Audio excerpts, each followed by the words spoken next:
इंदौर जिले के बेटमा स्थित शासकीय स्कूल भूमि पर अब भूमाफिया की नजर पड़ गई है, जिसे हड़पने के लिए दांवपेच खेले जा रहे हैं। वहीं अब इस सरकारी भूमि को लेकर भी सियासत भी तेज हो गई है, जिसके चलते विधायक विशाल पटेल और नगर परिषद पूर्व अध्यक्ष आमने सामने आ गए हैं।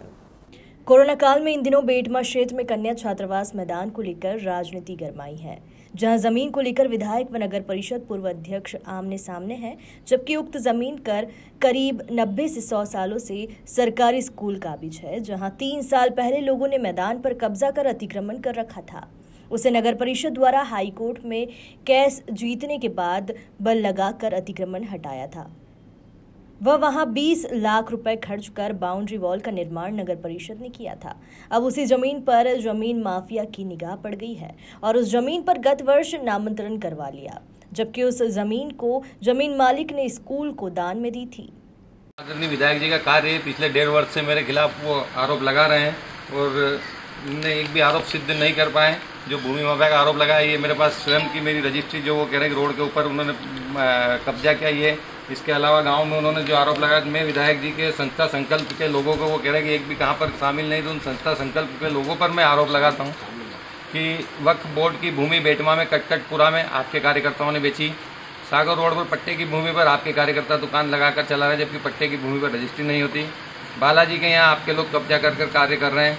गल गोये के यहाँ पर आपके लोगों ने 2 बीघा भूमि के बदले में 4 बीघा भूमि पर कब्जा कर वहाँ पर कार्य कर रहे हैं। राजवाड़ा चौक पर ही हम निर्मल कुमार जैन वाला हाईकोर्ट में केस जीत गए। देपालपुर से भी वापस आपने रिवीजन लगवाया और उसके बाद देपालपुर से भी हम ये जीते। ये भी आपके लोगों ने कब्जा करके वहाँ पर राजवाड़ा चौक पर अतिक्रमण कर रखा है। इंदौर धार रोड पर आपके लोगों का कब्जा है। इसके बाद में स्कूल के पास में आपके संस्था संकल्प के लोगों का कब्जा है। और इसके अलावा खानपुर में आपके कार्यकर्ताओं ने 8 बीघे हरिजन की भूमि पर कब्जा कर अवैध रूप से उसको विवादित भूमि को लेकर उसको बेची। और भी जहाँ भी कन्याशाला के यहाँ पर एक दुकान में आपके लोग प्रकरण हार गए, उसके बाद में आपके लोगों का कब्जा है, आज भी है वहाँ पर।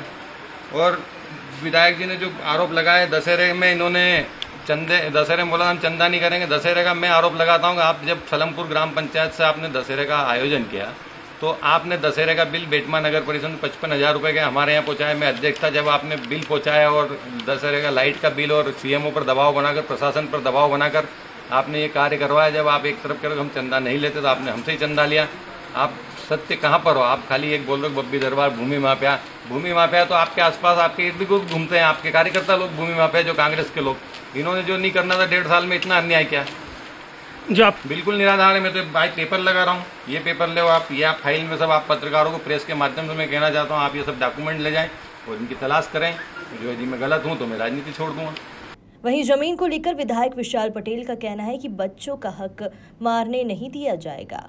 जमीन माफिया कौन है, इसका भी जल्द पर्दाफाश होगा। वहीं नगर परिषद अध्यक्ष का भी कहना है कि जमीन स्कूल की है, वह स्कूल की रहेगी। अभी मेरी संज्ञान में दाऊ जी ने मुझे बताया कि इस तरह का कुछ विवाद हुआ है। ये जो ज़मीन है वो पूरी विद्यालय की ज़मीन है और इसके ऊपर एक पुराना 100 साल पुराना भवन भी था विद्यालय का ही, जो जर्जर अवस्था में गिर चुका था। उस पर पहले कुछ लोगों ने कब्जा कर रखा था, इसलिए वो पूरा का पूरा टूट के ख़राब हो गया था। तो वहाँ पर सरकार की तरफ से नया हॉस्टल बनने का और 5 कमरे स्वीकृत भी हुए, तो उसी की कार्रवाई इस पर चल रही थी। लेकिन आज मेरी नज़र में दाऊ जी से ये मालूम पड़ा मुझे कि कुछ लोगों ने उस ज़मीन पे अपना कब्जा बताया है और वास्तव में वो ज़मीन स्कूल की शिक्षा विभाग की है और ये यहाँ के पुराने लोग हैं, तो इनको पूरी की पूरी जानकारी है कि विद्यालय किस तरह से बना, ये ज़मीन किसकी थी, किसने डोनेट की थी। बाकी विद्यालय के पास जो थोड़ा बहुत एविडेंस है वो हमने दाऊ जी को बताए हैं। बाकी हमारी नज़र में अभी तक या हमें कोई सूचना इस प्रकार की नहीं दी गई कि आपके यहाँ कोई मैपिंग का काम चल रहा है या रेवेन्यू की तरफ से कोई इसके बारे में हमें कोई जानकारी नहीं है। नोटिस आया था ना, हमारे पास कोई नोटिस नहीं आया। नफ्ती के लिए कोई नोटिस नहीं आया। ये विद्यालय के बारे में अब जैसी मेरी जानकारी में है कि पूरी ज़मीन ये शिक्षा विभाग की है। ये ज़रूर 100 से 150 साल पहले लोगों ने डोनेट करके ये जगह दी थी विद्यालय बनाने के लिए। तो पहले यहाँ विद्यालय का कृषि भवन भी था और प्लेग्राउंड भी था और कुआं भी था। मुझे तो ये कहीं से कहीं तक सही प्रतीत नहीं होता, क्योंकि ना तो ये ऑथेंटिक है, ना या किसी ने कोई अपने सील साइन से करके दिया है, तो हम उसके बारे में कोई चर्चा भी करें, और ना हमारे को ऐसी कोई जानकारी दी गई है। तो जब ऐसी जानकारी नहीं है तो हम ये तो एक अफवाह भी मान सकते हैं कि हो सकती है अफवाह है, क्योंकि जब तक हमारे पास आधिकारिक कोई सूचना नहीं आती तो हम उसको सत्य मान नहीं सकते। आपका नाम और पद बताइए। मेरा नाम प्रफुल्ल शर्मा है। मैं शासकीय बालक उच्चतर माध्यमिक विद्यालय में प्राचार्य हूँ। हमारी कोई लेडीज़ है ठाकुर करके, वो कुछ लोगों को लेके नपती करने आई थी, और हमने जब पूछा कि भाई ये क्या मामला है, तो उन्होंने बताया कि ये इनकी ज़मीन निकलती है यहाँ पे आगे। तो हमने उसकी जानकारी ली, वहाँ पते लगाए, तो 288 नंबर की कोई भूमि इस ग्राउंड में है ही नहीं। 288 नंबर जो है स्कूल ग्राउंड के पीछे इधर उत्तर दिशा में है, उधर 288/3 नंबर का कोई ज़मीन थी जो वो बेच चुके, जो अभी कब्जा करने आए हैं। और उस बेचने के बाद कुछ जितने भी ये भू माफिया लोग हैं वो चाहते हैं कि रोड के ऊपर कब्जा करके हम यहाँ पर कुछ करें। तो उस ज़मीन मालिक को उकसाया, पुराना कागज़ लेकर के वो 288/3 का नक्शा उसने फर्जी बनवाया, और फर्जी बनवा के, और जो पटवारी मैडम है उसने जो पीछे का नक्शा था वो स्कूल के आगे, कन्याशाला के आगे बता दिया कि यहाँ पे है, उसकी नपती करके उसको देने के लिए आई थी।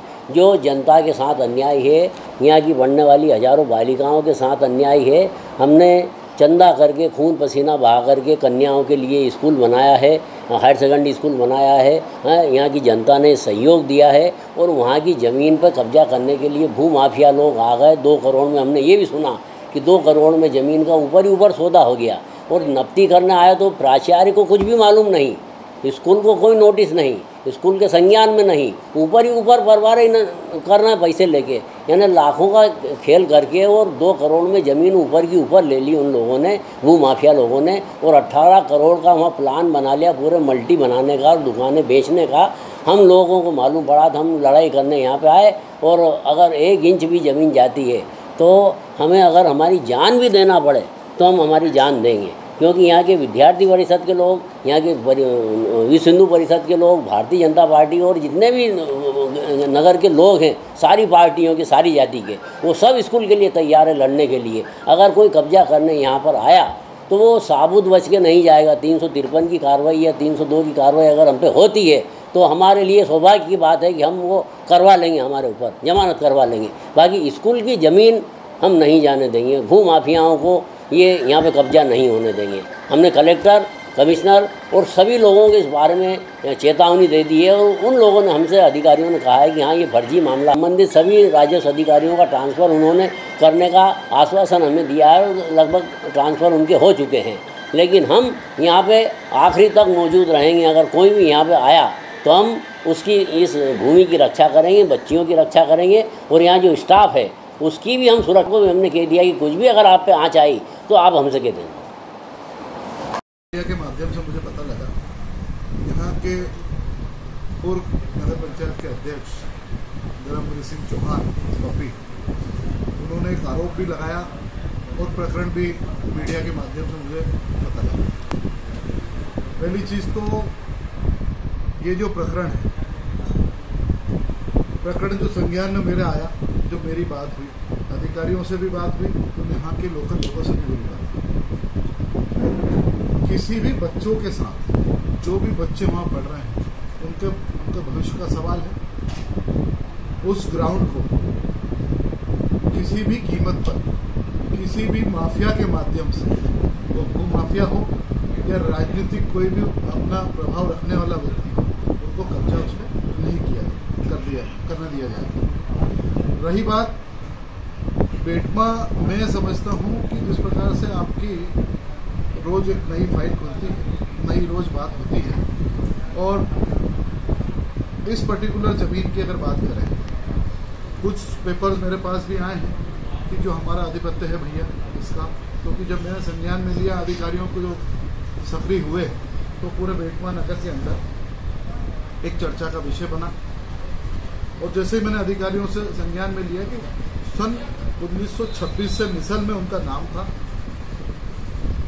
सन 1987 में उनका कुछ नामांतरण हुआ और पिछले वर्ष जब उनके पति की मृत्यु हुई तो मृतक नामांतरण हुआ। लेकिन जब मैंने संज्ञान में स्कूल वालों और यहाँ के वरिष्ठ बेटमा के जो बुजुर्ग लोग उनसे जब मैंने चर्चा करी तो मेरे संज्ञान में यह आया कि ये परिवार ये जमीन पहले ही दान में दे चुका है।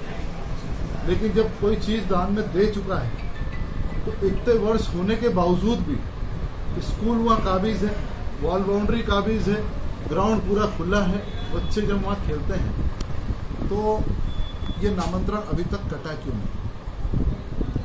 और यहाँ जिस प्रकार से संज्ञान में आया है, आज ही मैंने इसको इनिशिएटिव लिया है, सभी अधिकारियों को बुलाया है, आज इसी में बात करूँगा और इसका प्रकरण के लिए मैं